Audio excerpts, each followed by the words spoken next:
There are only three possible outcomes of this Russia-Ukraine-West war, to wit: the total defeat of Ukraine or Russia's total victory, the most likely scenario at the beginning of the war, partial victory or defeat, depending on how you look at it, currently the most likely scenario, and the total defeat of Russia or Ukraine's total victory, apparently the most unlikely scenario. Present Orson Welles and the Mercury Theatre on the air in The War of the Worlds. Hey, crazy truckers. If it's your first time here, welcome. If not, welcome back. The total defeat of Ukraine or Russia's total victory. This would be a tragedy for the country of Ukraine.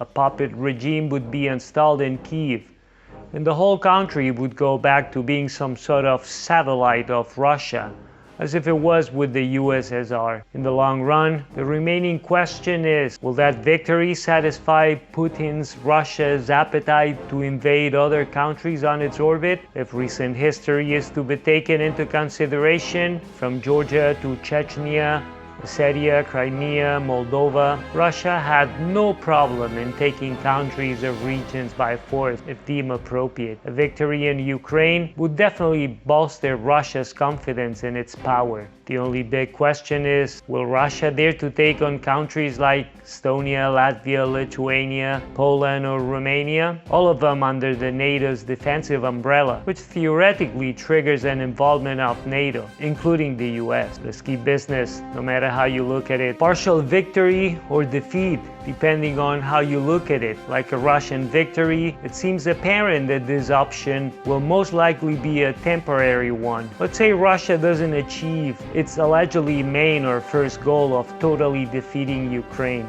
In the best case scenario for Russia, it only keeps Crimea and the Donbas region and extends its area of influence all the way to Odessa, bearing what would be left of Ukraine from much needed access to waterways through the Black Sea. Even if Russia doesn't get to occupy or retain Odessa, or if it only retains the regions that already had de facto before the invasion, Donbass and Crimea, I'm not sure this would be a long-lasting peace due to similar reasons as with the prior case, and aggravated by the resentment for not being able to totally defeat Ukraine. Now comes the a priori most unlikely scenario, which is the total defeat of Russia or Western Ukraine's total victory. The first fear in the West about this possibility is that Putin feels cornered, and with no good way out of it, he will push the button, creating worldwide mayhem. Although the common consensus in the West is that this is a slim possibility, it is too terrifying to think otherwise, and it is still a possibility, the consequences of which are hard to predict. Even without the nuke button pressed, a total defeat of Russia would not be inconsequential. We can only guess. A look at recent history may give us some clues. Let's look at Germany after being totally defeated in World War II. The population of Germany took a major hit. The real numbers are hard to come by, but it is estimated that almost 50% of the male population was either dead or seriously wounded. Another example, Japan.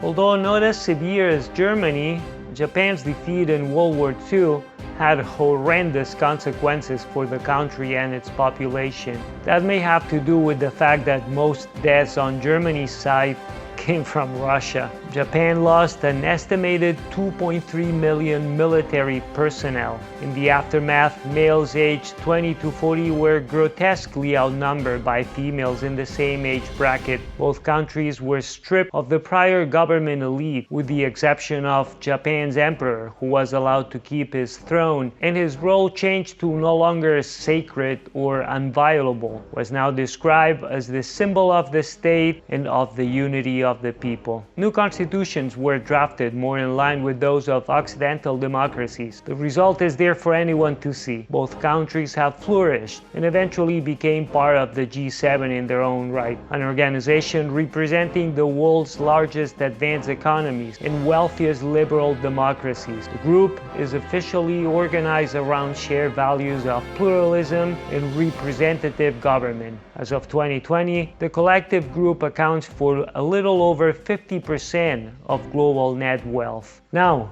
Could this be the case with Russia? Hard to tell. It seems like after a period of apparent stability, Russia's defeat in the Cold War has only brought resentment, and without a real change in the governing elite, as it was the case in Germany and Japan, the benefits went to the few, not the many.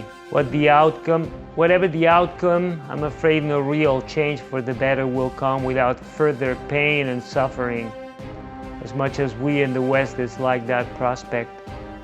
As always, thank you for watching all the way up to here. Share, subscribe, hit the like button and all that jazz if you think it was worth your time. And don't forget to leave your comments below, especially if you disagree with anything I said. Smell you later. Smell you later.